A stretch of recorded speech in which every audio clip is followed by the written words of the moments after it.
Dan itu original, dan itu dari cerita cucunya memang kakek dia memang sering bolak-balik ke Swiss. Begitu ya. Jadi kayaknya ini dokumen original terkait pencairan harta amanah kelihatannya ya. Kelihatannya iya, dan sekarang itu makin mengerucut tentang tata caranya. Tata caranya pencairan atau gimana? Tata caranya proses itu. Proses ya proses pencairan ini kan soalnya kan sebetulnya kunci harta amanah itu kan awalnya ya Kennedy dengan Bung Karno kan. Dua-duanya sudah ada masalahnya. Nah itu kayaknya sih itu, makanya saya tuh mencari tahu ini siapa yang paham banget dan bisa menyelesaikannya dengan dikaitkan dengan pesan-pesan yang sampai ke saya. Ya makanya jadi kehadiran Dimas di Padepokan yang Jati juga tepat karena harta amanah juga selain terkait dengan Kennedy dan Bung Karno juga terkait dengan kerajaan-kerajaan Nusantara. Dan yang Jati kan koordinator kerajaan-kerajaan di Nusantara. Iya. Pesannya memang begitu, jadi kamu diberkahi harta raja-raja Nusantara. Ada bahasanya gitu. Pewaris tunggal. Oh gitu ya. Pewaris tunggal. Katanya sih begitu, cuma kan saya nggak tahu. Maksudnya saya pertanyakan dengan Eyang gitu apa seperti itu.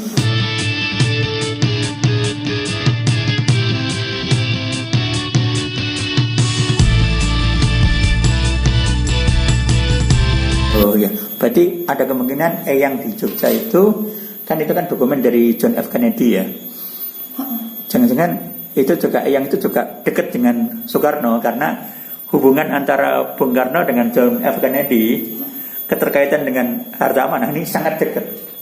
Iya, kalau saya analisa sekarang sih begitu. Jadi itu kaitannya. Makanya saya pertanyakan lagi apakah itu kaitannya? Iya, dia bilang secara manusianya penyerahannya itu. Secara manusianya dia bilang.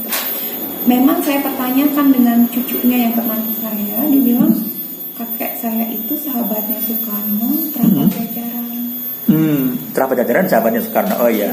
Betul lah, ini kan dokumen dari Kennedy. Kebetulan Bung Karno dan Kennedy itu sangat dekat terkait dengan harta amanah.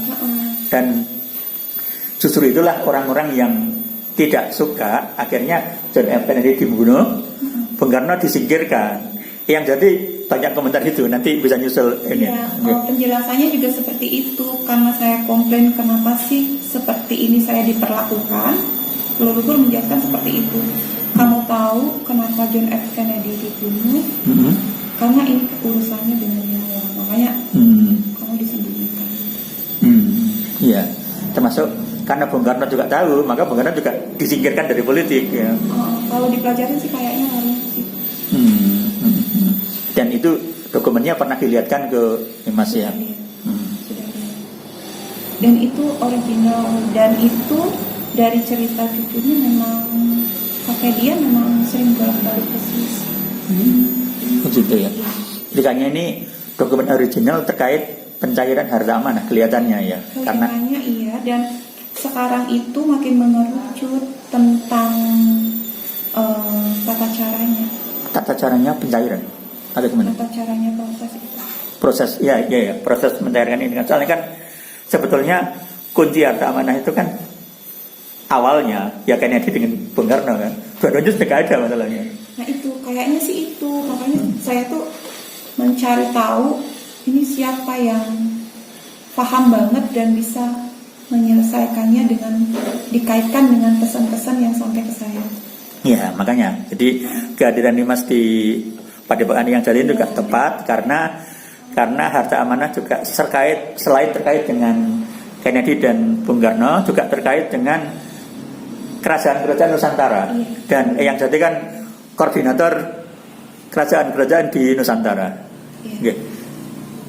Pesannya memang begitu, jadi kamu diberkahi harta raja-raja Nusantara. Ada bahasanya gitu. Pewaris tunggal. Oh gitu ya. Pewaris tunggal. Katanya sih begitu, cuma kan saya nggak tahu. Maksudnya saya pertanyakan dengan Eyang gitu apa seperti itu. Berarti kelihatannya nanti kalau sudah naik tahta sesuai dengan program leluhur tadi ya, itu ya harta amanah ini salah satu aset untuk pengembangan Nusantara begitu kan ya, kelihatannya begitu. Iya, kayaknya sih arahnya ke situ. Kayaknya. Misalnya memimpin Nusantara, memakmurkan Nusantara kan juga perlu aset besar kan. Itu yang kadang jadi pertanyaan saya, kenapa pesannya seperti begitu besar, terus kemampuan saya apa gitu, jadi kayak membuat saya kayak minder gitu. Ini apa gitu. Ya, makanya kehadiran Nimas di yang jadi cukup tepat, bisa dikomentari ya. Ya, bisa disambung ya tentang komentar Nimas Ratu tadi. Oke, terima kasih. Jadi ada beberapa yang perlu dikomentari. Satu, kalau ento ada harta sedemikian besar, itu paling tidak kurang lebih sejarahnya bagaimana. Yang kedua, antara mendiang Kennedy dan Bung Karno ya. Yang ketiga, tentang zaman yang akan datang. Terus yang keempat adalah dana-dana nanti untuk apa? Gitu kan, tadi kan begitu kan. Tadi yang pertama tadi adalah tentang apa tadi? John Kennedy dan Bung Karno. Nah, John Kennedy mungkin KTP-nya Amerika, tapi manusia secara dialektika kehidupan menurut hukum hidup sukma itu bisa juga. Amerika itu sebenarnya dulu itu John Kennedy itu orang Jawa, bisa juga maaf kenapa kok nggak Sumatera, kenapa kok nggak Sulawesi, nggak ini. Sebenarnya sama aja. Kalau saya menyebut Jawa itu fondamennya dunia. Kalau Jawa itu guyup rukun, ayem tentrem.